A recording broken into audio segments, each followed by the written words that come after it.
sedang saya bawakan gitu ya, sedang saya ajar di Recording in TB progress. gitu ya. Jadi saya memberikan bahan yang tentunya sama, tidak saya beda-bedakan untuk kelas di TB maupun di di Unpati gitu ya. Nah, sebenarnya ini kalau dulu sejarahnya kuliah ini dibagi dua, sedimentologi dan stratigrafi. Jadi ada dua kuliah yang berbeda. Saat ini masih berbeda untuk di mahasiswa geologi ya, tapi untuk dari geofisika dan perminyakan di IPB juga sini kita gabung gitu ya. Isinya sekitar 60% tentang sedimentologi dan 40% tentang stratigrafi. Nanti kita bisa lihat struktur perkuliahannya. Di sini seperti biasa nanti ada Bu Hafsa ya, pendamping dari Unpati, juga ada Bu Via dan Pak Stevi tadi infonya. Kemudian nanti ada yang membantu saya seperti semester sebelumnya, ada Mas Edi Sunyoto gitu ya, asisten saya di TB gitu, nanti yang mungkin akan memberikan beberapa kuliahan dan praktikum tentunya untuk mahasiswa angkatan 2024 ini Bu Hafsa ya, anak-anaknya ya. Iya betul Pak. Oke, angkatan 2024 ya, cukup banyak, 64 orang berdua prodi ya. Jadi nama saya mungkin tadi belum berkenalan, nama saya Reynaldi Vivaris ya, saya dosen di Teknik Geologi ITB. Bidang kalian saya tentunya sedimentologi dan stratigrafi ya, dengan mungkin spesialisasi di batuan karbonat nanti ya. Nah, oke. Sebelum kita mulai perkuliahannya, mungkin kayaknya mungkin karena sudah telat juga, tapi mungkin kita akan berkenalannya nanti mungkin seiring berjalannya perkuliahan aja kalau nanti ada yang bertanya. Namun untuk waktu perkuliahan saat ini mungkin bisa kita sepakati dulu ya. Tadi maaf agak sedikit terlambat mulainya. Namun untuk hari Rabu jam 13 sampai 14.40 mohon di book ya waktunya ya untuk saat ini. Nanti kalau ada perubahan kita akan infokan kembali. Oke, baik.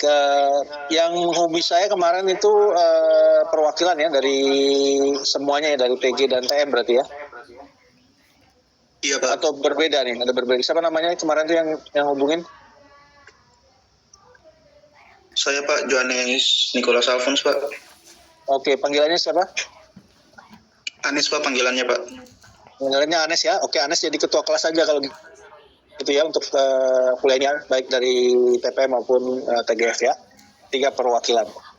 Oke, terima kasih Anes. Nanti kalau ada apa-apa saya akan kontak ke Anda dan mungkin bisa dikoordinasikan dengan teman-temannya. Baik, kita mulai perkuliahannya. Mungkin dimulai dengan pada dasarnya yang tadi saya bilang ya, bahwa kita perkuliahan itu menggabungkan antara sedimentologi dan stratigrafi 60% 40% gitu ya.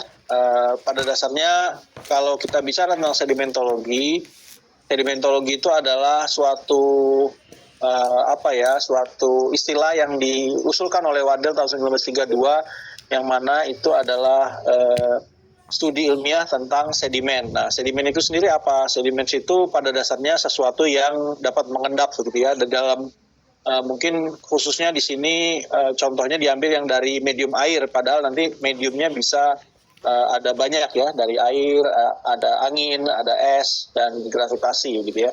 Jadi material-material yang mengendap di air itu bisa kita sebut sebagai sedimen gitu ya. Nah, materialnya apa nanti kita bisa bahas. Secara garis besar, sedimentologi itu di dalam ilmu geologi itu adalah ilmu yang mempelajari tentang endapan sedimen ataupun sediment deposits gitu ya. Apa bedanya sedimen dengan batuan sedimen? Nanti juga kita akan coba bahas satu persatu.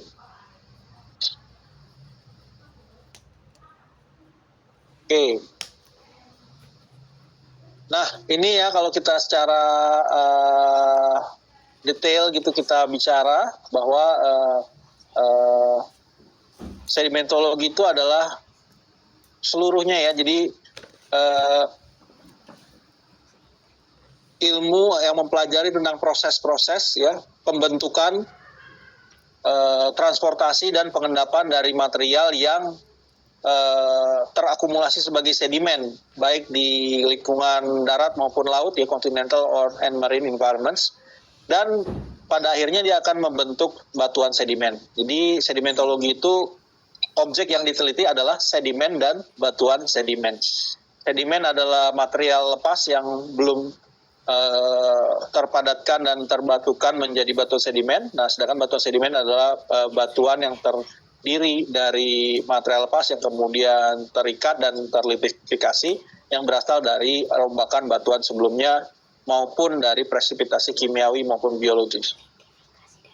Sedangkan stratigrafi itu adalah ilmu yang mempelajari batuan dan urut-urutan, ya, order. Nah, jadi nanti kaitannya dengan waktu, unsur waktunya adalah stratigrafi. Jadi kalau kita punya lapisan A, B, C, D, mana yang paling tua, mana yang paling muda, itu dikaitkan dengan stratigrafinya. Itu apa pentingnya? Pentingnya adalah itu akan memberikan kerangka waktu yang dapat mengizinkan kita untuk menginterpretasi batuan sedimen dalam konteks yang dynamic, gitu ya. Jadi pada dasarnya nanti batuan sedimen ada yang berasal dari Eosen, Oligosen, Miosen, Pliocene, Pleistocene. Nah, karakternya seperti apa itu dapat punya cerita sendiri-sendiri. Ya, sedangkan stratigraphic record itu ya adalah sesuatu yang sangat fundamental untuk membahas tentang hal-hal yang lebih luas lagi, yaitu contohnya ya evolusi kehidupan, ya, evolution of life, kemudian tektonik lempeng, perubahan iklim through time, ya, seiring berjalannya waktu. Jadi kalau kita bicara sedimentologi, gitu ya, jadi itu erat kaitannya dengan stratigrafi dan waktu dari skala waktu geologi, ya. Skala waktu geologi itu artinya bukan harian, bukan bulan, bukan tahun, tapi lebih ke jutaan tahun. Ya, oke. Bentar, saya harus balas ini WA dari Pak Bimo.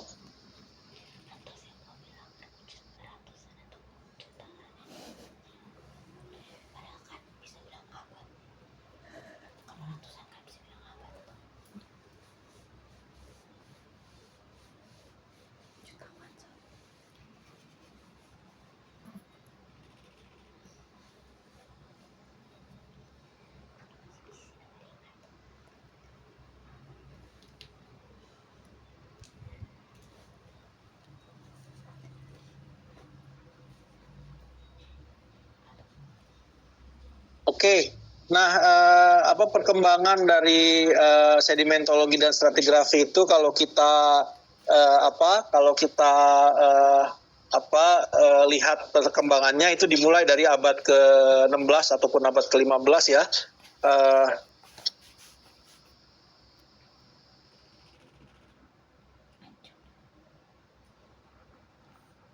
Tentang penemuan fosil di dalam batuan sedimen di pegunungan Apennines di Italia, ya. Pentingnya itu memunculkan observasi, gitu ya. Kenapa ada sisa kehidupan yang mungkin itu berasal dari laut sekarang ada di gunung. Nah, itu membuat orang berpikir yang tadinya ada di laut sekarang udah jadi sesuatu yang terfosilkan di gunung. Nah, itu apa yang terjadi, gitu ya. Nah, itu adalah salah satu kerangka dasar pemikiran ataupun perkembangan pemikiran tentang sedimentologi dan stratigrafi. Kemudian untuk meneliti lebih lanjut, tentu saja para ilmuwan itu menggunakan alat yang kita sebut sebagai mikroskop untuk melihat material-material yang kecil bisa dilihat dalam skala yang lebih makro seperti itu, ya. Nah, itu mempelajari fosil oleh Robert Hooke di abad ke-17, gitu ya. Selain itu, secara proses sedimentologi juga terjadi cukup pesat gitu perkembangannya, sehingga muncul jargon yang namanya the present is the key to the past. Pada dasarnya itu adalah penerjemahan dari konsep uniformitarianism dari James Hutton di akhir abad ke-18. Apa itu maksudnya the present is the key to the past? Itu artinya suatu konsep di mana kita percaya bahwa apa-apa yang terjadi saat ini ya di masa ini, masa sekarang gitu ya, di the present, itu juga terjadi di masa lampau. Jadi apabila sekarang itu terjadi pengendapan sedimen dari hulu ke hilir ya, dari mulai gunung kemudian turun ke sungai, sungai turun ke pantai terus langsung ke laut. Nah, itu yang dapat kita amati. Itu juga terjadi di masa lampau dan kemudian bisa kita interpretasikan gitu ya sebagai proses-proses yang kemudian menghasilkan batuan sedimen yang kita observasi di singkapan gitu ya, yang sudah menjadi batu. Kemudian perkembangan tentang analisis fosil ya, yang kaitannya dengan biostratigrafi itu juga terjadi oleh William Smith ya. William Smith ini seorang insinyur sipil ya, bukan geologis, tapi dia insinyur sipil. Dia membangun jembatan, dia mengamati strata-strata di dua sisi sungai yang kemudian akan dibangun jembatan. Itu strata-stratanya memiliki kandungan fosil yang dapat dikorelasikan dan teratur begitu ya. Jadi lapisan yang paling bawah fosilnya ini, lapisan paling bawah di seberang juga lapisan fosilnya ini. Nah, itu adalah suatu konsep yang kemudian bisa dapat kita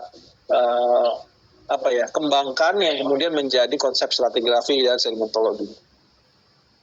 Selain itu, aplikasi dari petrographic mikroskop polarisasi oleh Henry Clifton Sorby tahun 1950 juga dapat lebih melihat jelas apa saja komposisi dari batuan sedimen ya, yang mana kalau kita tahu tentu saja sebagian besar kita punya butiran atau grains dan matriks yang kemudian diikat oleh semen dan diantaranya masih terdapat pori atau porositas. Nah, selain itu juga yang paling important dalam sejarah geologi adalah perkembangan dari konsep plate tectonics di tahun 1960-an dan 70-an begitu ya. Jadi seafloor spreading dan juga sedimen-sedimen yang dapat terekam itu dapat mendukung konsep plate tectonics, adanya pemekaran di lantai samudra, terutama kalau kita hubungkan dengan konsep magnetostratigrafi. Jadi apa itu magnetostratigrafi nanti kita bahas di bagian stratigrafi di kuliah ini gitu ya.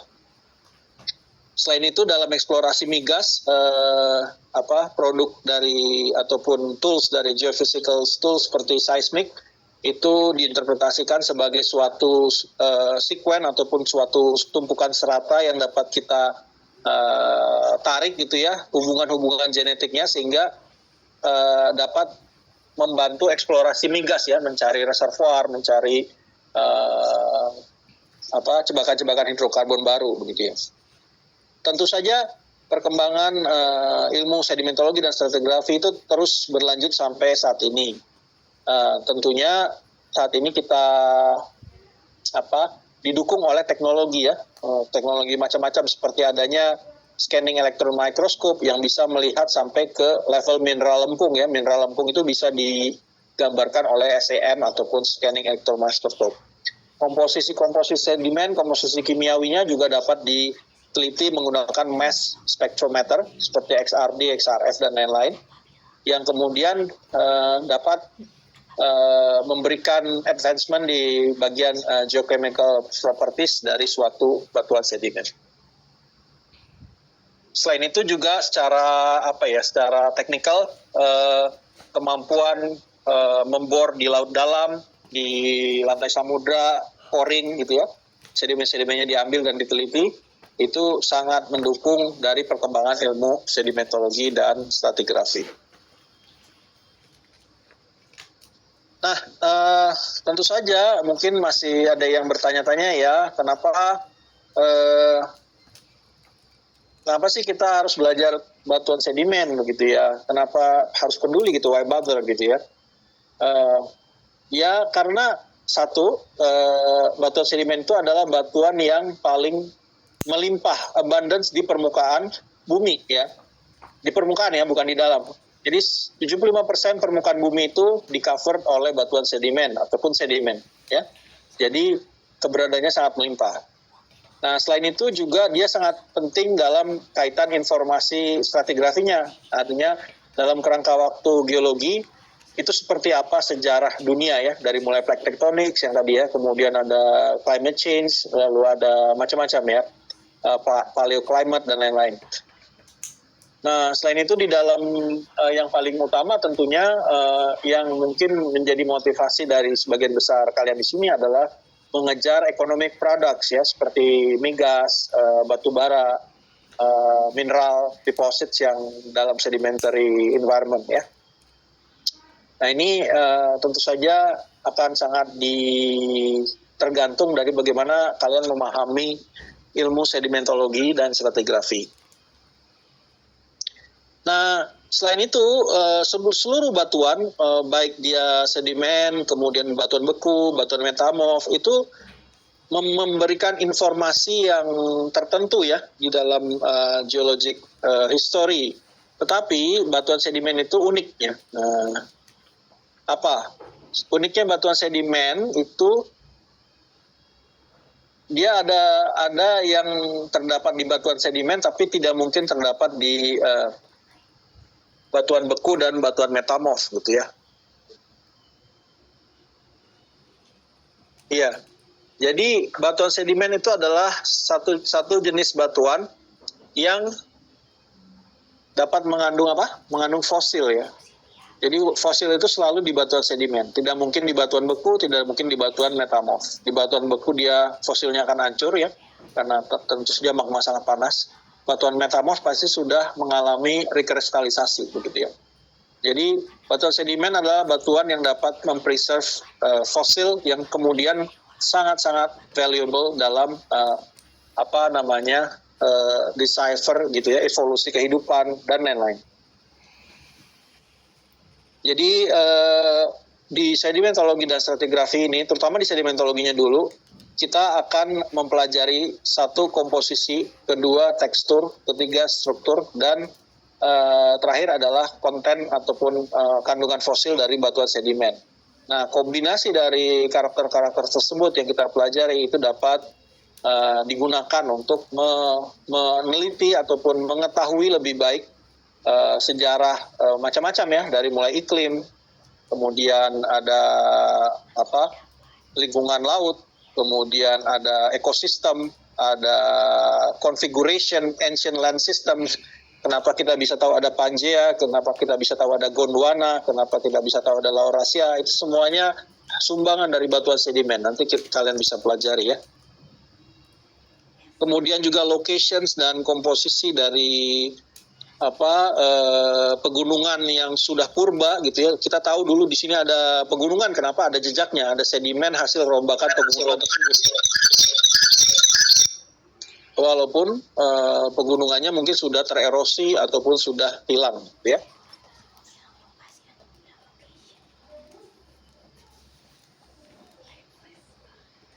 Jadi studi dari batuan sedimen itu merupakan suatu dasar dari studi-studi lanjutan seperti paleoklimat, paleogeografi, paleoekologi, paleoesonografi dan lain-lain. Jadi kaitannya dengan bumi dan tata waktunya, paleo ya. Jadi kalau dosen saya dulu bilang sedimen itu atau batuan sedimen itu seperti buku catatan harian bumi gitu ya. Diari dari buminya itu adalah batuan sedimen. Jadi kalau kalian baca dari diari atau lapisan per lapisan batuan sedimen, niscaya kalian bisa mengetahui apa saja yang sudah terjadi di masa lampau di bumi ini gitu ya. Dan juga untuk tentunya memitigasi ataupun memprediksi ataupun mempersiapkan, mengantisipasi the future gitu ya. Seperti apa nanti kita akan going into the future. Selain itu, ya tentu saja ya, many sedimentary rocks ataupun batuan sedimen yang kita pelajari ini akan membawa economic significance. Tentunya paling terlihat adalah world's oil and gas gitu ya. Kemudian ada coal atau batu bara dan juga mineral seperti emas, uranium dan lain-lain, itu semua ada di batuan sedimen ya. Iron bearing ya, besi, uranium, evaporite, fosfat dan lain-lain. Contohnya misalnya kalau migas yang paling dekat sama kalian, yang kemudian mungkin sebagai background kenapa Unpati didirikan, kenapa program studi teknik geologi, teknik geofisika, dan teknik perminyakan didirikan, yang untuk mengekstrak ataupun memanfaatkan sumber daya di lapangan Masela ya. Jadi pada dasarnya itu adalah lapangan gas yang kemudian terdapat di dalam reservoir batuan sedimen ya, batu pasir.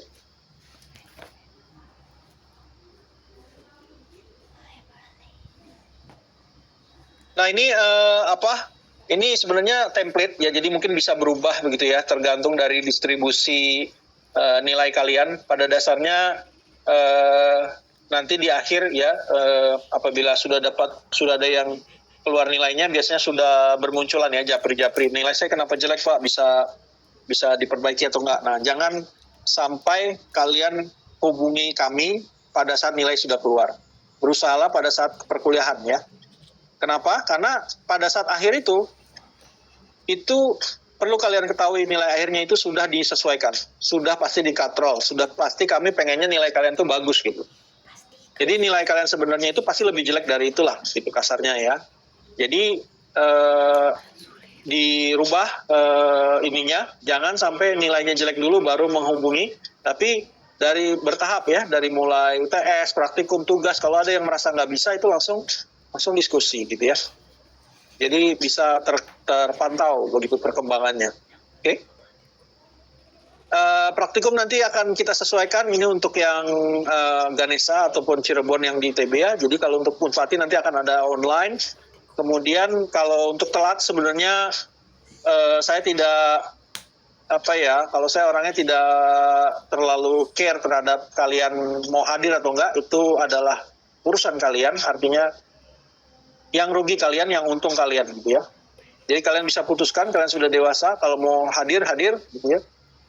Jangan terus nggak hadir terus minta slides gitu, minta belajar gitu. Enggak. Jadi ujian dan tugas saya ini nggak ada yang dari slides sebenarnya. Jadi tidak ada yang minta slides ya. Slides ini hanya dipergunakan untuk trigger gitu ya, men-trigger rasa ingin tahu kalian. Kalian cari, sekarang zamannya internet gitu ya, resourceful. Kalian cari, ada ChatGPT, boleh digunakan asal wise, artinya dalam koridor ya, bukan unsupervised. Kalian pakai ChatGPT terus kalian copy paste terus kalian jawab, enggak, tapi kalian harus rephrase apa yang dihasilkan oleh AI tersebut begitu ya, berdasarkan pemahaman kalian. Oke. Nah ini peringatan ya, kalau kalian langsung menyadur dari AI, saya nggak tahu kebijakan di Unpati bagaimana. Kalau di ITB kita mendukung kalian menggunakan AI tapi dengan cara sebagai tools gitu ya. Tapi tetap kalian yang memberikan jawaban yang secara pribadi itu adalah hasil dari kalian. Jadi di refrasa ulang dan lain-lain, dirangkum begitu ya. Oke. Gimana kami cara tahu Anda menggunakan AI secara istilahnya tidak dirubah lagi, itu kita bisa ya. Jadi artinya kalau itu ketahuan, nah siap-siap saja ya. Karena saya jadinya harus memberi nilainya yang fair. Saya nilainya bukan nilai Anda tapi harus menilai AI-nya. Jadi AI-nya nanti yang dapat nilai gitu ya, bukan Andanya gitu ya. Oke.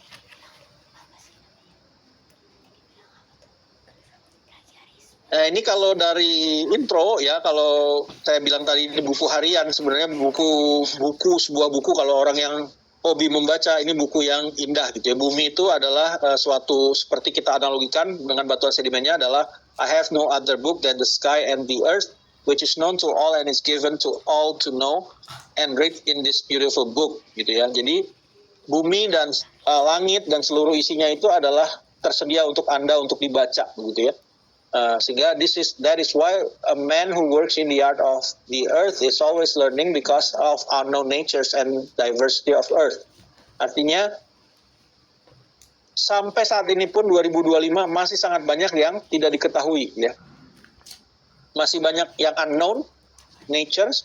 Makanya penemuan-penemuan science itu selalu advancing karena memang kita itu hanya diberikan pengetahuan itu satu titik ya, satu butir buih dari seluruh buih di lautan gitu ya. Itu yang dari kitab suci kan bilang seperti itu. Jadi jangan berpikir kita ini tahu semua, tetapi pada dasarnya ini adalah opportunity buat Anda learn something new begitu. Dan tentu saja apabila nanti ada kaitannya dengan tugas akhir Anda, ini akan berguna gitu. textbook yang digunakan ada 4, tapi bisa juga lebih. Tentu saja 5, 6, 7, dan 8 terserahnya itu adalah saya pikir kebebasan Anda untuk sebagai mahasiswa yang di zaman internet ini, Gen Z ini, resourceful gitu ya. Resourceful itu harus mencari sumber-sumber lain yang kemudian Anda verifikasi dan kemudian Anda pelajari begitu ya. Tapi kalau untuk textbook mungkin kita gunakan Nichols tahun 2009, Gary Nichols, Sedimentology and Stratigraphy. Kemudian ada Sandbox Junior, itu The Principles of Sedimentology and Stratigraphy. Lalu ada Redding ya, Sedimentary Environments, Processes, Phases, and Stratigraphy. Dan ada Principles of Sedimentology dari Friedman and Sanders. Contoh dari covernya seperti ini gitu ya, jadi bisa dicek. Mungkin sudah banyak juga tersedia online, tapi saya nggak akan membagikan. Artinya Anda harus cari sendiri karena nanti takutnya saya dituduh melanggar hukum karena menyebarluaskan gitu ya. Tapi pada dasarnya ini yang kita gunakan untuk sebagai textbook.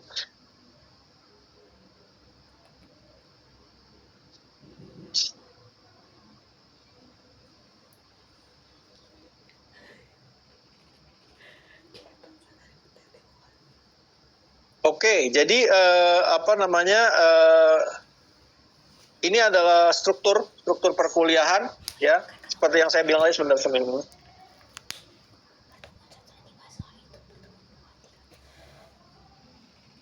Seperti yang saya sampaikan di awal, secara garis besar kita punya mungkin 14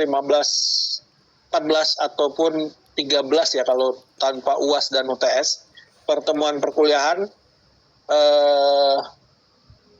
Intro ada stratigrafi sedikit, kemudian ada terakhir ada 4 minggu tentang stratigrafi.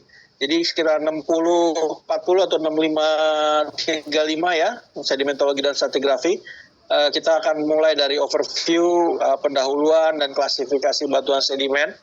Dan kemudian minggu depan kita akan lanjutkan dengan kontinen sebagai sumber sedimen. Kemudian ada bahasan mengenai mekanisme atau transport ya dari sedimen tersebut ya. Dan minggu-minggu berikutnya akan membahas lingkungan pengendapan beserta karakteristik dari sedimen dan batuan sedimen yang dihasilkan. Dari mulai lapis pengendapan silicic clastics dan pengendapan karbonat sampai pengendapan kimiawi atau pengendapan lain-lain ya. Nah, terakhir kita akan bahas sedimen, stratigrafi, penggolongan stratigrafi, dan ada intro terhadap stratigrafi sekuen. Oke, kita mulai mungkin dari ini ada yang kalau mau ditanyakan langsung aja ya, tapi pada dasarnya ini adalah strukturnya yang kita akan bahas di semester ini.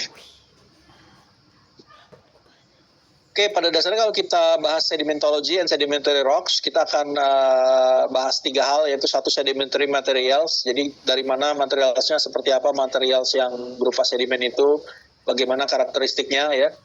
Kemudian ada juga sedimentary process dan products, ya artinya proses-proses, tentu saja kita bagi menjadi 3, ada proses mekanis atau physical, kemudian proses-proses biologi, dan proses-proses kimiawi ya. Nah, hasil-hasilnya seperti apa yang tercermin di dalam batuan sedimen nanti kita akan bahas ya. Nah, selain itu juga kaitannya dengan depositional environment atau lingkungan pengendapan, kita akan bahas secara garis besar ada 3, non-marine atau terrestrial atau darat, kemudian pertemuan antara darat dan laut atau kita sebut sebagai transition ya, kita punya delta, estuary, kemudian ada pantai atau coastal ya. Lalu terakhir ada deep marine atau ini marine ya, sebenarnya marine-nya shallow dan deep begitu ya, karena setelah coastal kita masih punya shelf ataupun shallow marine environment sebelum kita ke deep marine ya.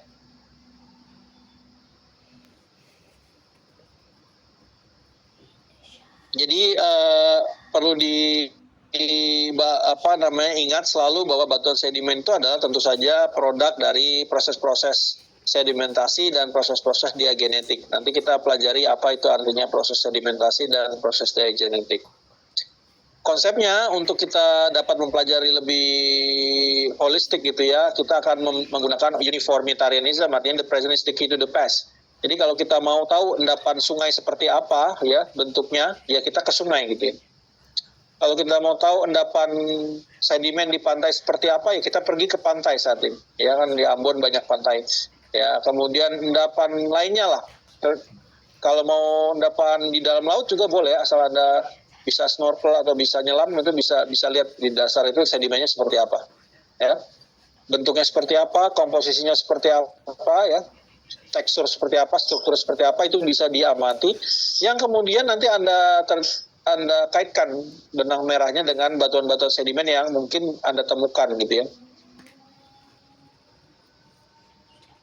Jadi the present ini adalah sedimen dan lingkungannya gitu ya di masa kini, dan the past ini adalah batuan sedimen. Batuan sedimen yang sudah merupakan produk dari endapan sedimen yang terlitifikasi.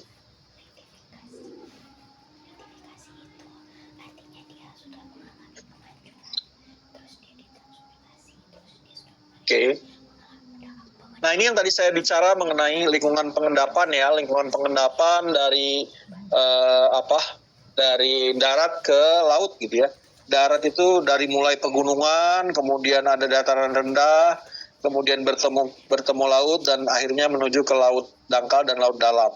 Nah, di pegunungan kita kalau di iklim yang polar ataupun atau temperate itu punya glacier atau endapan es. Selain itu juga kalau di lingkungan yang tidak itu kita punya lake ataupun genangan air besar yang kemudian tidak ada koneksinya dengan laut gitu ya. Nah, sungai ini sepanjang dari lingkungan darat akan menghubungkan dari hulu ke hilir, dari pegunungan ke laut gitu ya. Dia mengalirnya ke laut ya. Bengawan Solo kan lagunya akhirnya mengalir ke laut gitu ya. Lautnya ini. Nah, di tengah-tengah darat ini kita juga punya iklim arid yang akan membentuk gurun atau desert. Nah, di pertemuan antara darat dan laut itu kita punya seperti di delta, ada estuari kalau misalnya dia tidak menjorok ke sini. Kita punya pantai dan kita punya tidal flat misalnya ya, lingkungan-lingkungan di sekitar pasang surut. Nah, lingkungan laut dangkal kita sebut sebagai continental shelf yang kemudian di marginnya bisa tumbuh organic reef dan kemudian bisa turun ke laut dalam via continental slope begitu ya.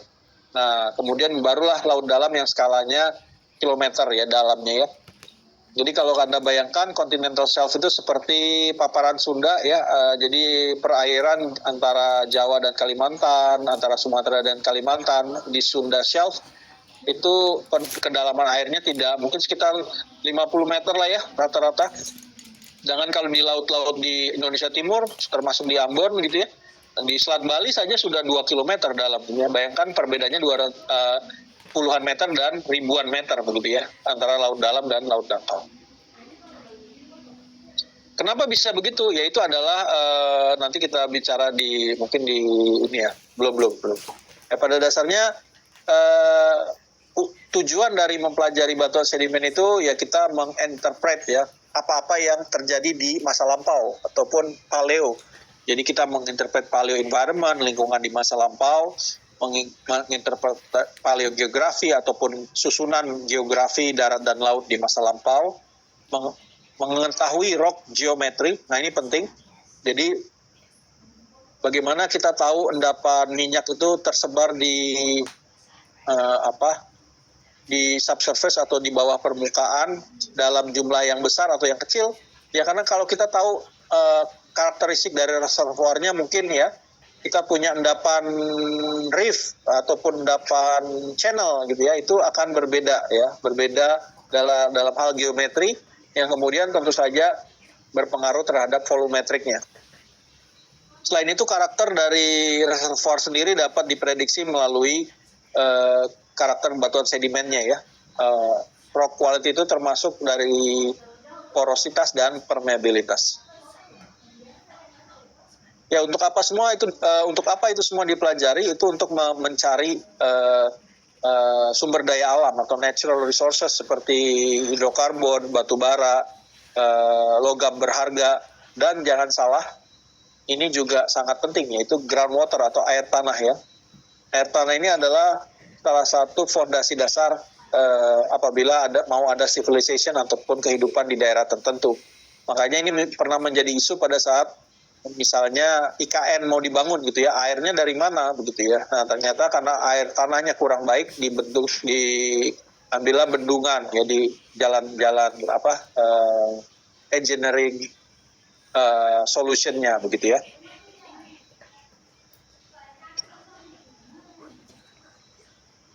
Nah ini klasifikasi batuan sedimen ya, secara garis besar ini. Garis besar nanti ada klasifikasi lainnya, tetapi pada dasarnya sedimentary rocks itu dibagi dua, dari satu clastic sediment dan sedimentary rocks dan non-clastic. Clastic itu artinya apa? Clastic itu artinya batuan sedimen yang terdiri dari material-material lepas hasil rombakan dari batuan sebelumnya, ya, yang tentunya kita biasa kenal dengan terrigenous clastics yang kita punya mud rock, sandstone, dan conglomerates.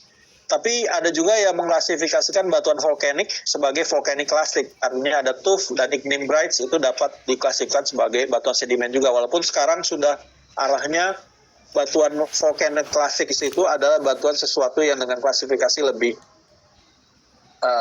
luas gitu ya. Nah, di tengah-tengah ada karbonat dan batu gamping ini bisa klasik, bisa non-klasik. Artinya dia bisa merupakan pecahan-pecahan cangkang yang tersebar di pantai yang kemudian nanti akan menjadi grindstones ataupun endapan hasil biologi seperti terumbu karang. Nah itu dua-duanya adalah batu gamping gitu ya. Yang non-klasik contohnya apa? Contohnya batu bara. Nah batu bara itu kan tentunya bukan berasal dari pecahan batuan sebelumnya kan ya. Dia dari tumbuhan-tumbuhan tingkat tinggi seperti kayu yang kemudian masuk ke rawa-rawa, mengalami kondisi reduksi dan menjadi gambut dan akhirnya menjadi batu bara. Begitu pula dengan iron stones, phosphites, dan deposit silika seperti rijang begitu ya. Itu hasil dari presipitasi dan proses-proses kimiawi. Kalau evaporasi adalah kondisi ketika misalnya ada suatu lapisan kayak garam kemudian mengalami evaporasi dan meninggalkan sedimen-sedimen berupa salt gitu ya.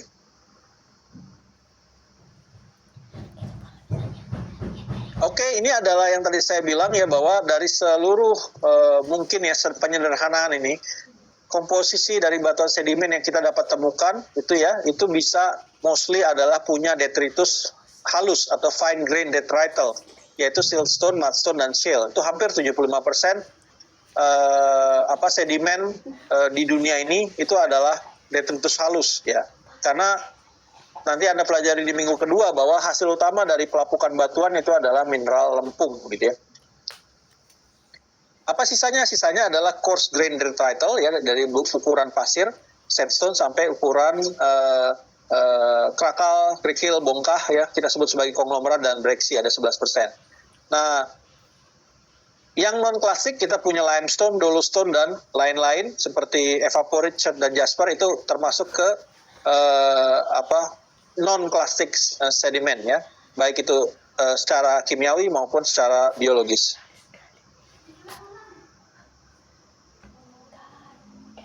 Jadi setiap batuan sedimen gitu ya, setiap batuan sedimen yang kita temukan ya, kita temukan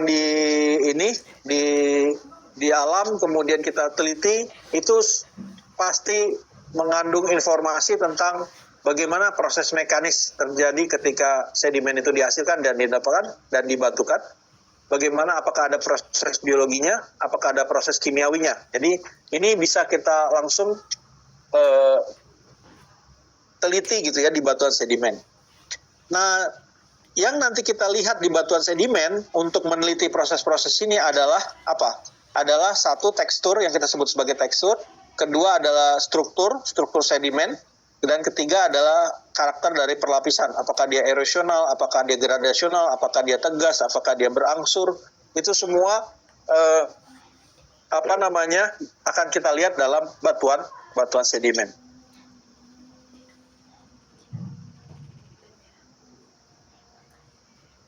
Nah, jadi kalau kita bicara terrigenous clastic sediments yang tadi most dari plastic sediments dan juga kemudian hampir 85-86% penyusun dari komposisi sedimen dunia ini itu adalah terrigenous plastic sediments yang berdasarkan ukuran dibedakan menjadi 3, itu gravel, sand, dan mud. Gitu. Nanti kita lihat. Jadi terrigenous classic sediments dan sedimentary rocks itu yang kita sebut sebagai batuan sedimen klasik itu terdiri dari fragmen-fragmen yang merupakan hasil pelapukan dan erosi dari batuan yang lebih tua atau batuan sebelumnya. Ya, apa artinya? Jadi nanti Anda mungkin pelajari di minggu kedua gitu ya. Ketika batuan dasar itu terekspos ke permukaan, dia akan mengalami pelapukan dan kemudian terdisintegrasi menjadi pecahan-pecahan yang lebih kecil, yang kemudian seiring dia ditransport dia akan semakin kecil, akhirnya menjadi lempung gitu. Jadi mereka diklasifikasikan berdasarkan ukuran butir gitu ya, size of class atau ukuran pecahannya dan komposisinya tentunya ya, apakah dia kuarsa ataupun feldspar ataupun yang lainnya. Nah, perbedaannya apa antara gravel dan sand dan mud? Gravel dan ataupun conglomerates dan breccia batuannya itu bisa langsung kita lihat di lapangan gitu ya, karena dia besar, butirannya besar, artinya fragmen dan massa dasarnya bisa kita langsung lihat di lapangan. Kita bisa tentukan apakah dia monomik ataupun polimik ataupun yang lainnya gitu ya, dan kita juga tahu apakah dia membundar atau menyudut, apakah dia konglomerat atau breccia. Nanti bisa kita interpretasikan sebagai bagaimana dia mengalami histori sedimentasi, apakah dia tertransport jauh, apakah dia tidak ya. Kalau sandstone ya atau bukit pasir itu juga bisa kita deskripsikan di lapangan, tetapi untuk lebih lengkapnya biasanya kita harus bawa loop ya ataupun kaca pembesar ataupun bahkan petrographic microscope untuk melihat komposisi dari individual grains dan bagaimana hubungannya satu sama lain gitu ya. Nah, sedangkan untuk detrital yang halus seperti silt atau lanau dan clay atau lempung itu hanya bisa di fully analyze menggunakan peralatan di laboratorium yang kita sebut sebagai scanning electron microscopes atau SEM, dan untuk komposisinya pakai X-ray diffractometers ataupun XRD gitu ya. Nah, proporsi dari butir-butir yang berbeda dan tekstur-tekstur yang ada di terrigenous classic sediments dan batuan sedimen itu dapat langsung kita gunakan nanti ya. Semoga Anda nanti bisa nanti ini salah satu capaian dari pembelajaran mata kuliah ini, bahwa informasi dari bagaimana material tersebut tertransport, bagaimana lingkungan pengendapannya, itu langsung dapat diinterpretasi melalui observasi batuan sedimen yang kita temukan.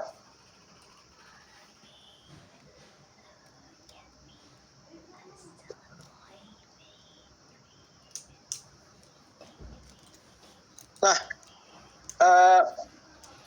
detrital sedimen atau sedimen yang hasil rombakan dari batuan sebelumnya yang akan membentuk detrital sedimentary rocks, itu tentu saja proses-proses yang mendominasi adalah proses-proses mekanis atau mechanical sedimentation. Ya, rombakan kemudian dia saling berbenturan pada saat ditransport gitu ya.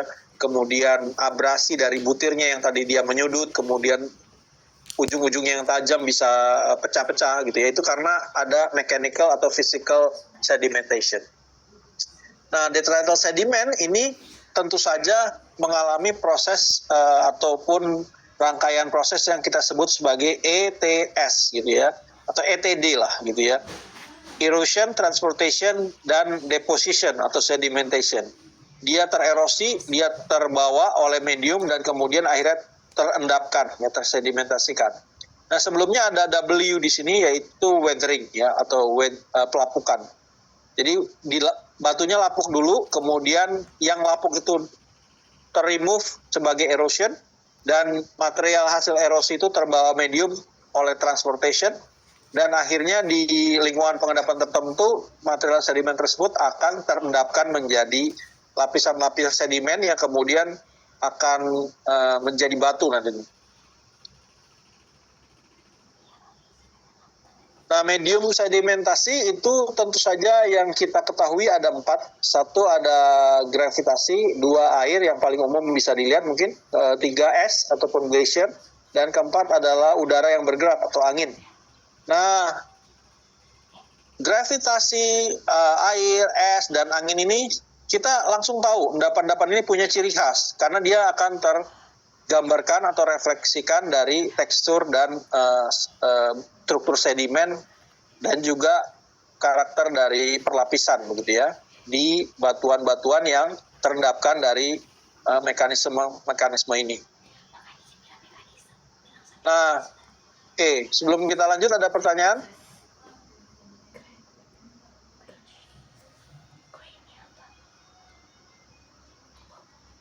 Oke, kalau nggak ada pertanyaan, kita lanjutkan dulu.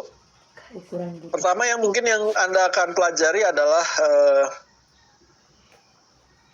tekstur batuan sedimen. Ya, tekstur batuan sedimen, itu terdiri dari apa saja?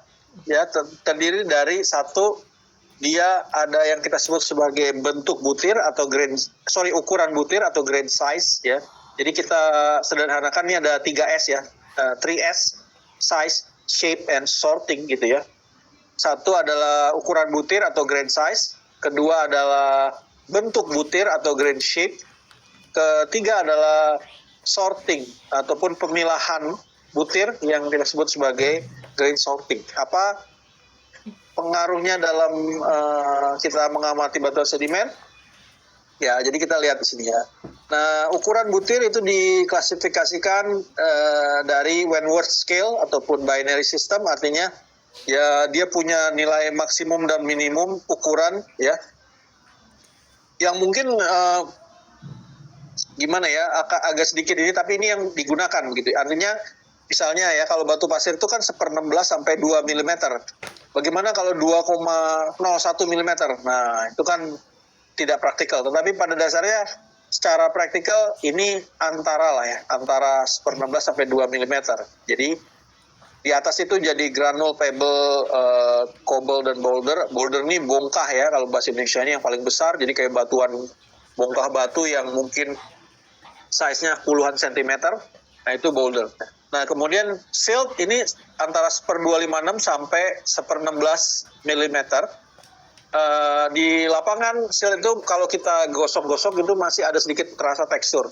Namun kalau clay yang di bawah 1/256 mm itu mostly kalau kita kasih air dikit kita udah kayak sabun gitu, licin gitu. Jadi tidak ada terasa sama sekali butirannya ya. Oke. Lalu apa pentingnya gitu ya grain size itu? Ya, grain size itu pentingnya adalah energi pengendapan ya. Jadi Anda bisa bayangkan energi pengendapannya itu kalau dia berbutir kasar itu high energy. Kalau dia berbutir sedang seperti pasir mungkin moderate energy ya. Sedangkan fine grain itu pasti low energy ya. Kenapa? Karena kalau dia high energy, fine grainnya tidak akan terendapkan. Fine grainnya akan selalu terbawa ya, terombang-ambing. Nah, itu nanti kita akan pelajari di minggu ketiga atau keempat tentang transport mechanisms ya. Jadi kalau ada batuan sedimen, berarti kan sudah pernah dia mengendap di situ, dia terbatukan. Artinya dia punya energi pengendapan yang cukup lemah untuk dapat mineral sekecil itu, butir sekecil itu untuk jatuh ke dasar dari misalnya suatu cekungan gitu ya. Nah, kemudian deposition energi ini juga dapat diterjemahkan sebagai lingkungan pengendapan. Contohnya misalnya kalau lingkungan pengendapan saya bandingkan, kontraskan antara pantai dan danau gitu ya kan. Kalau pantai energinya rendah atau tinggi? Tinggi ya. Jadi pantai itu ombaknya kan selalu mencuci kemudian menghantam dari coastal line-nya. Sedangkan kalau di danau seperti dead water aja, seperti air yang kemudian diem aja di situ. Nah, itu tidak ada pergerakan yang signifikan sehingga dia punya energi pengendapan yang cukup rendah. Nah, ini kalau untuk detrital rocks ya, kalau kita lihat ya, particle name-nya ini kalau dari ukuran dari granul, pebble, cobble, boulder ya, kerikil, kerakal, bongkah. Tapi common sediment name-nya kita sebut gravel. Jadi seluruh ini adalah gravel gitu ya. Gravel itu adalah kombinasi dari seluruh detritus yang sangat kasar lah kita bilang ya. Nah, batuannya adalah apa? Batuannya konglomerat dan breksi. Bedanya apa? Nah, breksi itu punya butiran-butiran yang menyudut ya. Ia lebih tajam-tajam begitu ya. Nah, ini apa artinya nanti kita akan bahas. dibandingkan dengan lihat nih, butirnya bisa sampai meter scale, ini bongkah ya. Dibandingkan dengan konglomerat yang butirannya lebih membundar gitu ya. Ujung-ujungnya lebih curve, lebih melengkung begitu ya. Ini kenapa bisa begini? Karena dia sudah mengalami transportasi cukup jauh ya. Kalau transportasi cukup jauh, ujung-ujung yang tajamnya akan hilang begitu ya. Nah ini sudah dapat kita coba interpretasi sebagai sejarah pengendapan ya. Kalau kita bandingkan Brexia dan konglomerat. Kemudian ini kenampakan dari kalau kita lihat di lapangan di singkapan antara batu pasir dan konglomerat. Nah konglomerat itu masih terlihat jelas butiran-butiran yang berukuran kerikil, kerakal dan bongkahnya gitu ya. Sedangkan batu pasir itu kalau dari jauh itu terlihatnya seperti struktur sedimennya terlihat nih kayak ada crossbed ataupun parallel lamination itu terlihat, tapi butirannya kita nggak tahu ini apa kalau dari jauh gitu ya. Kalau ini kita bisa perkirakan lah, ini berwarna hitam, mungkin ada apanya gitu ya. Di sini ada berwarna cerah, mungkin ada basalt, ada kuarsa dan lain-lain. Tapi pada dasarnya kalau sandstone ya kita lihatnya harus dari hand specimen, kita lihat dari loop gitu ya. Nah ukuran sedang ataupun kasar, saya sebutnya masih detritus kasar ya kalau sand. Ini antara 1/16 sampai 2 mm. Nama artikelnya pasir, common sediment name-nya pasir, dan juga nama batuannya batu pasir atau sandstones. Nah ini contohnya adalah outcrop dari batuan sedimen yang mana ini outcrop yang merupakan endapan hasil eolian. Kenapa saya tahu eolian? Nanti kita akan bahas ya di depan. Pada dasarnya ini adalah suatu dunes ataupun bukit pasir yang kemudian diendapkan oleh hembusan angin ya, seperti kayak ada di gurun-gurun pasir di Middle East gitu ya. Nah ini nanti ketika dia sudah jadi batu dia akan seperti ini. Nah ternyata kalau kita ambil ya hand specimen ini terlihat seperti ini ya. Jadi ini adalah quartz sandstone yang kemudian Anda palu, kemudian Anda lihat oh ini pasir kasar ketika dipegang begini ya. Nah ternyata kalau kita pakai loop atau pakai mikroskop di bagian sini ini terlihat seperti ini. Jadi dia kumpulan dari mineral-mineral kuarsa yang relatively berukuran seragam ya. Mungkin sudah membundar jadi ya tidak menyudut lagi. Ini adalah produk dari eolian. Nah, mungkin ini saya tebak ukurannya very fine sand gitu ya. Kenapa? Karena eolian itu angin itu punya karakter gitu ya. Jadi cuman bisa mengendapkan batu pasir atau sedimen pasir yang berukuran sangat halus. Kalau pasir yang udah 2 mm itu nggak akan terbang dari di bawah angin.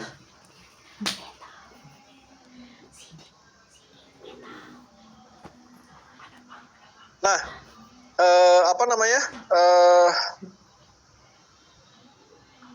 ini adalah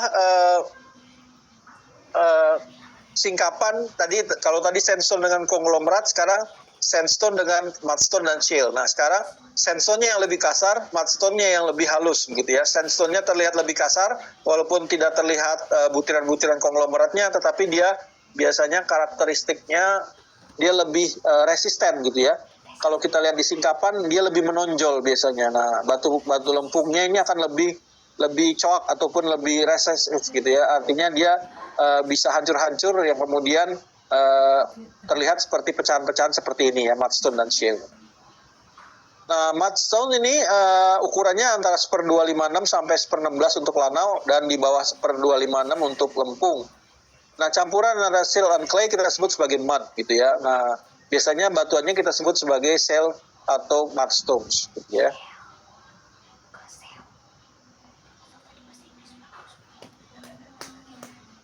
Nah ini intermezzo dulu bahwa kalau di lingkungan pengendapan itu punya khusus ya. Jadi misalnya tadi saya bilang ya eolian atau angin itu hanya bisa mendeposisikan, mentransport dan mendeposisikan. Artinya dia dapat sand size very small sand particle. Kenapa? Kalau dia berbentuk lempung, dia nggak akan terdeposisi, dia akan masih terbang terbawa angin seperti debu gitu ya.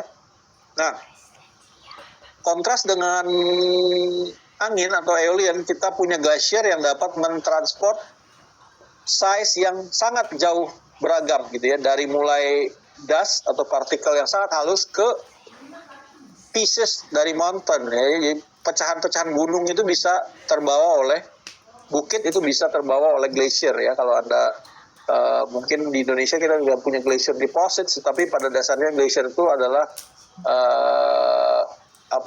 fragmen dari endapannya itu bisa beragam sekali. Nah, lalu bagaimana dengan lahar, bagaimana dengan rivers, bagaimana dengan ombak ya, sungai gitu ya. Ya itu nanti kita pelajari di perkuliahan ini ya. Jadi harapannya nanti setelah Anda menyelesaikan perkuliahan ini, ketika Anda melihat batuan sedimen, di dalam kepala Anda tuh langsung terbayang lingkungan pengendapan. Oh, ini endapan sungai, oh ini endapan pantai nih, oh ini endapan eolian nih gitu ya. Jadi itu harapannya. Nah, ini fine grain sediments atau fine grain sedimentary rocks berbutir halus. Kalau lihat dari makronya gitu ya, dan ini core samples dari ini, dia terlihat membosankan ya, hanya warna, mungkin ada sedikit warna putih-putih, tapi harus dilihat dari mikroskopik. Nah, ternyata ketika dia dilihat secara mikroskopik, ternyata variasinya cukup heterogen begitu ya. Contohnya yang kita punya siltstone dan silty mudstones begitu ya. Ada beberapa struktur sedimen yang dapat kita amati. Skeletal mudstone ternyata ya di lapisan yang putih satu ini, misalnya satu putih ini, lapisan satu ini adalah kuburan dari cangkang-cangkang kecil yang numpuk begitu ya. Begitu pula dengan argillaceous mudstones dan siliceous mudstones ini. Jadi perlu alat khusus untuk meneliti detritus halus.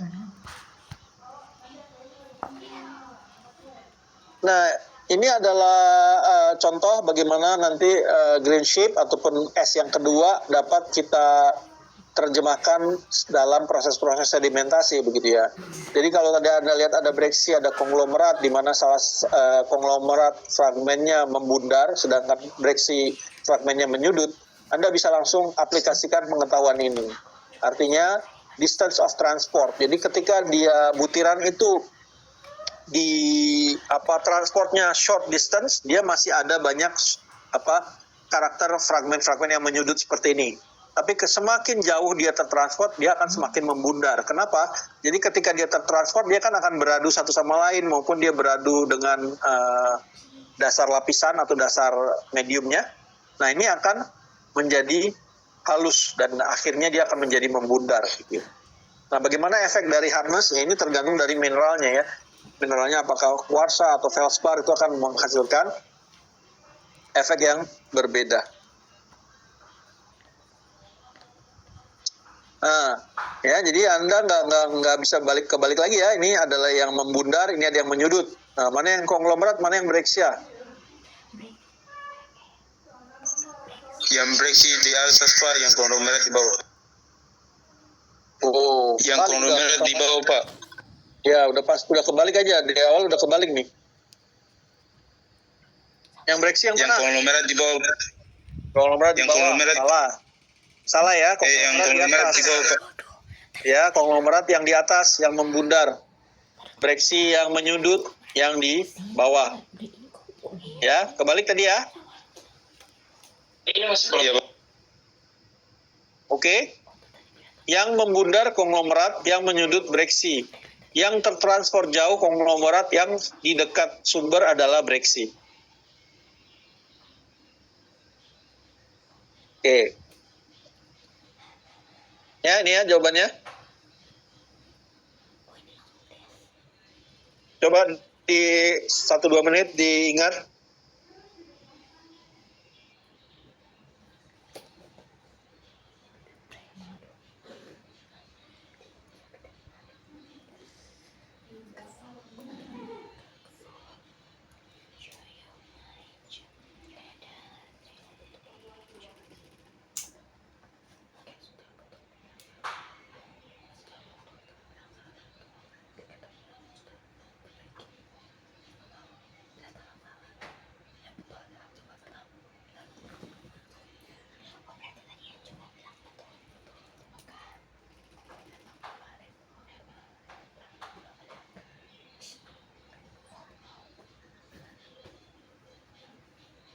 Bentar ya, saya balik. Oke, jangan ada yang kebalik lagi ya. Fragmen bundar konglomerat biasanya apa? Di tepian sungai itu ada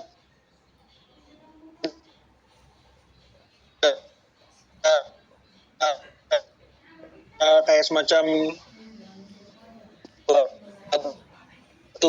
batu yang ada di point bar itu kan ada batu-batu yang sangat membulat, sangat smooth itu kalau untuk dikoleksi bagus itu kan.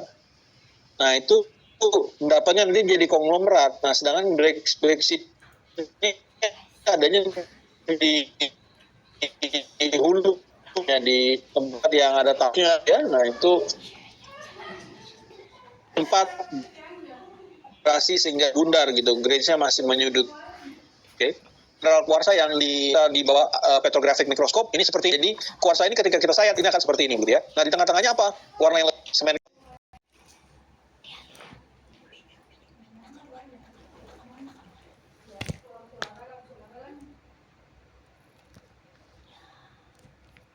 Recording in progress. Jadi agak sedikit gelap.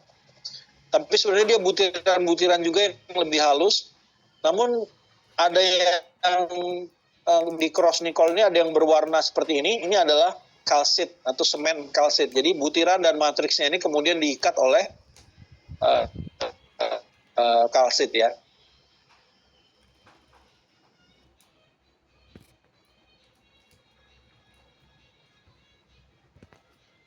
Nah kemudian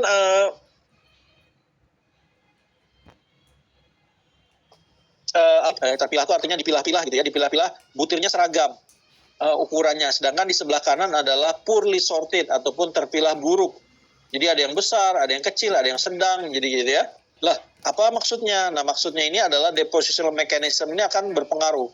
Jadi kalau kita punya lingkungan pengendapan yang selalu konstan gitu ya, terombang-ambing seperti di pantai gitu ya. Makanya kalau Anda lihat pantai itu butirannya itu sangat seragam ukurannya. Ya, kenapa? Karena dia selalu terayak, rework dengan energi yang konstan sehingga mengalami sortasi yang baik. Jangan kalau poorly sorted biasanya endapan-endapan yang sporadis seperti endapan longsor, endapan turbidit, endapan gravitasi gitu ya.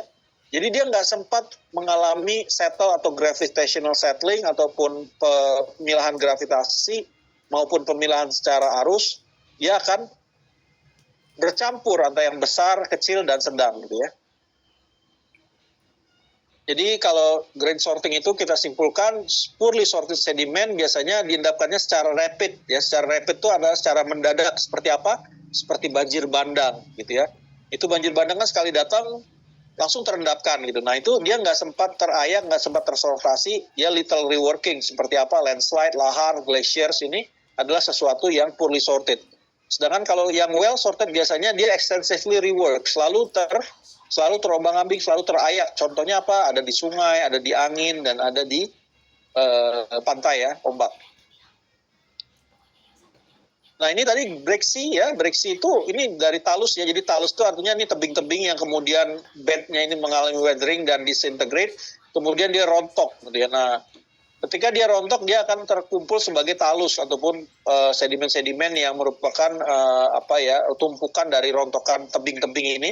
Nah ini biasanya bentuknya adalah menyudut karena dia belum pernah tertransfer jauh di sini saja dan batuannya akan menjadi poorly sorted ya. Jadi ada yang besar, ada yang sedang, ada yang kecil. Nah besar-besar masih terlihat ya. Yang halusnya pun nanti pasti ada di sini. Nanti kalau kalian selain itu roundness-nya gimana menurut Anda? Apakah dia bundar atau menyudut nih yang di dekat sini nih? Menyudut Pak. Menyudut ya, menyudut karena dia belum tertransport. Jadi yang tajam-tajamnya ya masih ini. Nah ketika dia jadi batu biasanya ini akan most likely jadi batuan yang kita sebut sebagai breaksea gitu ya. Breaksea itu yang kayak gimana? Breaksea itu yang kayak gini ya. Ya jadi batuan-batuan yang fragmennya menyudut ya. Oke. Nah, ini yang saya bilang tadi glacial deposits. Kenapa ini saya bilang glacial deposit? Karena dulunya ini adalah fragmen-fragmen yang terbawa oleh es. Esnya kemana? Ya, esnya sudah mencair. Nah, ketika esnya mencair, yang tinggal ini nih. Ya, yang tinggal adalah bongkah-bongkah yang sangat beragam ini. sebesar ini bisa dibawa oleh es nih, ya. Sedangkan kecil-kecilnya juga ikut terbawa juga. Jadi poorly sorted, ya, kalau glacial deposits. Kalau ini seperti apa? Surface based deposit nih, ya, ada ripple marks dan lain-lain. Ini kalau Anda genggam pakai tangan pasti butirannya sangat seragam, ya. Ini adalah surface deposit, yaitu well sorted. Apalagi nih, ya, ini adalah di White Sand National Park di New Mexico di United States. Ini pasir yang diendapkan oleh eolian atau angin, dihembuskan oleh angin. Dia very well sorted. Dia bahkan lebih baik sortasinya dibandingkan pantai tadi. Kenapa bisa putih? Ada yang tahu? Dia putih karena komposisi mineralnya bukan kuarsa, tetapi gypsum, ya. Jadi ini adalah mineral gypsum yang kemudian terendapkan secara eolian di suatu gurun di New Mexico sana, ya. Nah, ini kalau well sorted quartz grain, ya, seperti yang tadi kita lihat di awal. Ini hand specimen gitu, ya, batu pasir. Ketika Anda lihat di loop ataupun lihat di mikroskop, ini bisa terlihat seperti ini, ya. Ukurannya relatively seragam. Nah, sedangkan sedimentary structure itu apa? Sedimentary structure itu adalah deviation dari bedding characters. Artinya bedding itu pada awalnya dia akan horizontal, ya. Tapi ketika dia punya ada yang naik, ada yang saling bersilang siur, itu adalah struktur sedimen. Nah, silang siur kita sebut sebagai cross bedding. Selain itu kita juga punya trace fossils ataupun fosil jejak. Jadi ada burrow di sedimen di pantai itu kan kalau Anda lihat tuh banyak, ya, kumang-kumang ataupun kepiting-kepiting tuh bangun cari lubang gitu, ya, untuk menggali lubang untuk mungkin tempat hidupnya ataupun tempat dia cari mangsa gitu. Nah, itu nanti kalau dalam batu sedimen menjadi burrow ataupun trace fossils. Nah, ini cross bedding yang saya bilang tadi, yang harusnya dia datar-datar saja, ini adalah saling silang siur. Nah, ini adalah cross bedding dalam skala besar, mega cross bedding dalam endapan eolian. Ini ada pohon, ini skalanya pohon. Ini bukit yang cukup tinggi, mungkin 20-30 meter. Cross beddingnya bisa 10 meter, 20 meter nih amplitude-nya. Ya, jadi ini bukit pasir yang seperti kalau mungkin Anda masih ingat iklan-iklan rokok tuh yang ada off-road jeep itu, ya, turun naik. Nah, itu nanti ketika dia jadi batu kan jadi seperti ini gitu, ya.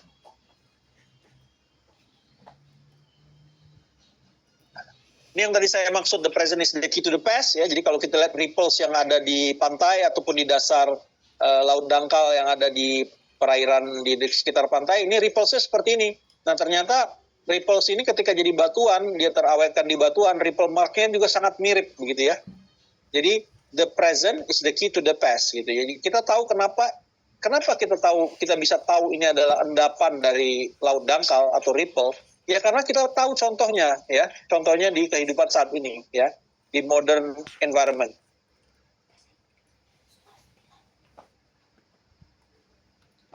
Ini juga seperti apa mud cracks ketika ada lumpur yang mengering, ya, lumpur yang mengering dia akan pecah-pecah seperti ini. Nah, ketika dia terawetkan jadi batu hampir sama, ya. Mud cracks ini dapat terawetkan dan kemudian menjadi batuan sedimen, ya. Jadi struktur sedimen mud cracks ini juga akan dapat kita sebandingkan dengan kejadian di alam yang terjadi saat ini.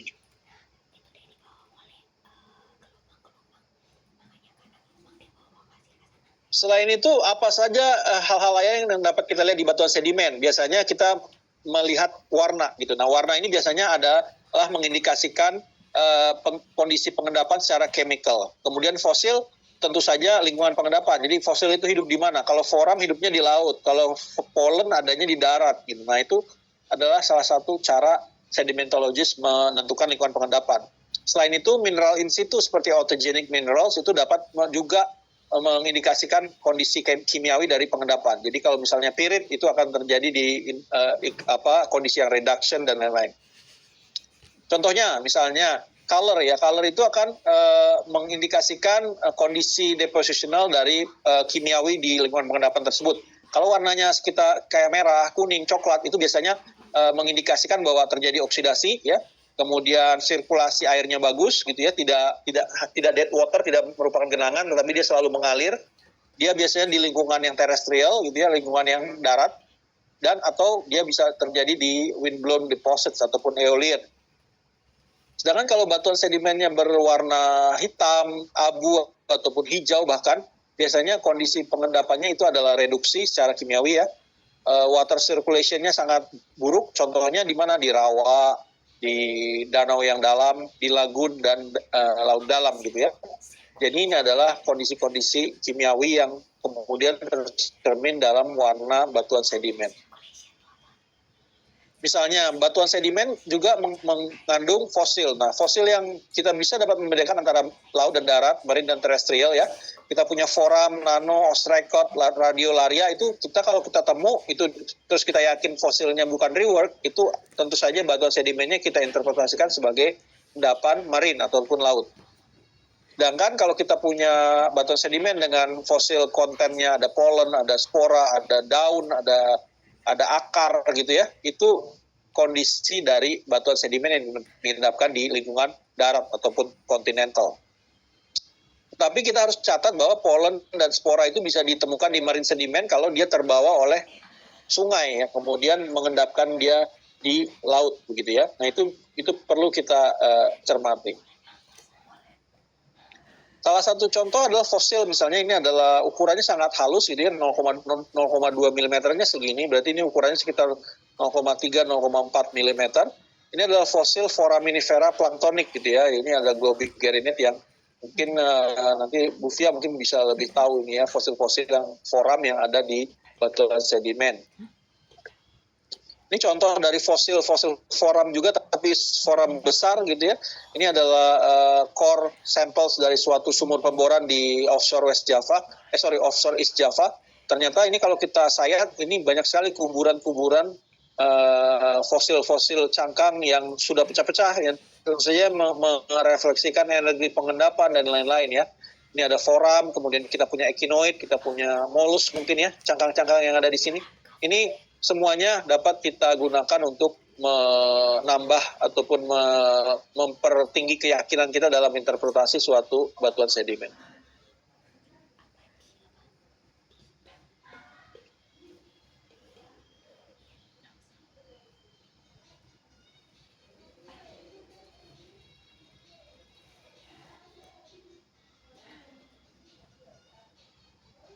Nah, ini fosil itu tentu saja dapat digunakan secara khusus untuk mengindikasikan depositional environment, ya. Jadi kalau tanpa ada fosil ini, batuan ini sangat mirip ya warnanya ya, abu-abu terang seperti ini ya. Kita belum tahu nih, ini batuannya diendapkan di laut ataupun di darat. Nah, tapi kalau kita punya fosil ini fosil trilobites atau trilobita, ini udah pasti di marine. Kalau kita punya fosil daun, most likely ada di darat, ya. Paham ya? Jadi fossil contents itu sangat penting dalam kita gunakan untuk menginterpretasi lingkungan pengendapan.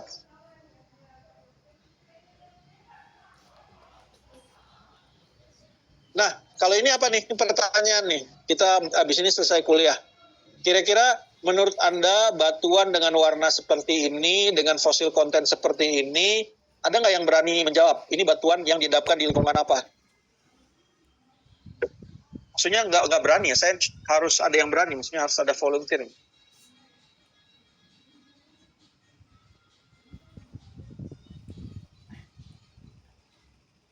Kalau nggak ada yang jawab, nggak berhenti kuliahnya.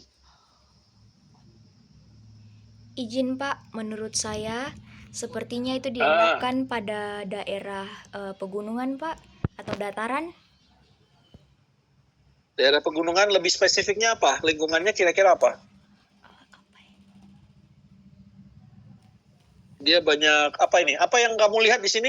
Observasinya apa? Karena seperti yang saya lihat, sepertinya itu sisa fosil dedaunan, Pak. Oke, sisa fosil dedaunan betul. Lalu dia warna batuannya seperti apa?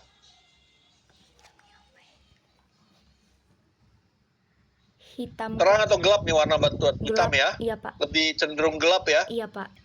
Kemudian kalau dia gelap berarti kondisinya dia oksidasi atau reduksi? Oksidasi, Pak. Salah, kebalik ya. Kalau dia gelap biasanya dia reduksi ya. Kalau dia terang, coklat, merah, kuning itu biasanya dia oksidasi atau oxidize. Makanya kalau kalian lihat karat, warnanya apa karat? Putih, Pak. Kalau besi berkarat, Oh, coklat, Pak.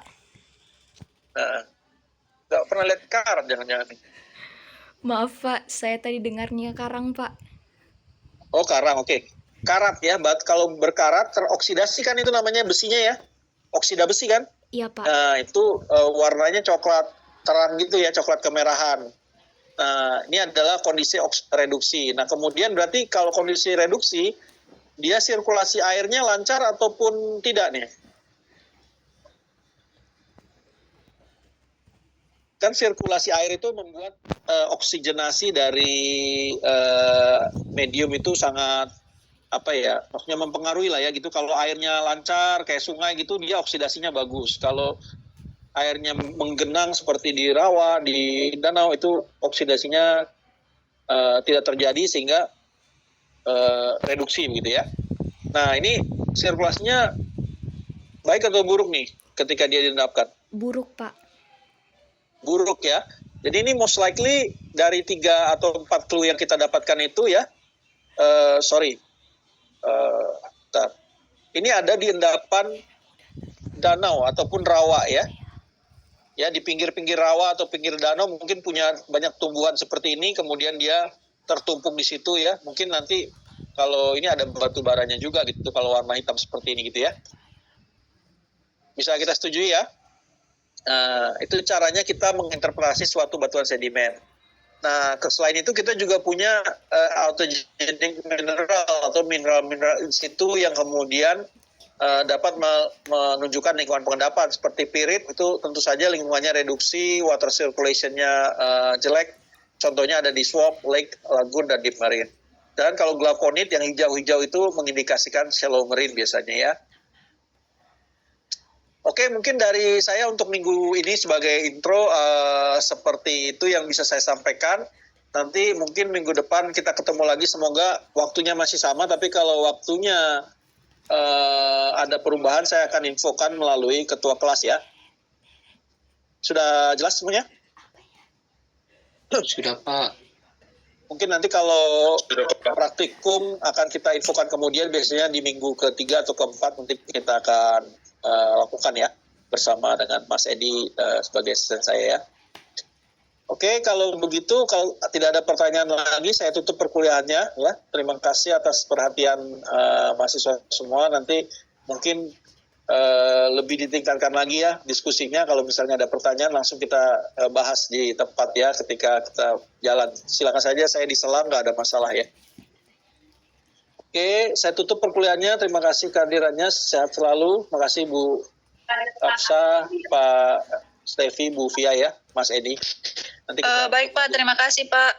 Ya, Terima kasih Pak Rey. Terima kasih. Sehat selalu. Saya tutup kuliahnya. Assalamualaikum warahmatullahi wabarakatuh. Waalaikumsalam. Waalaikumsalam warahmatullahi wabarakatuh. Terima kasih, Pak. Ya, terima kasih Pak. Ya, selalu. Saya live ya.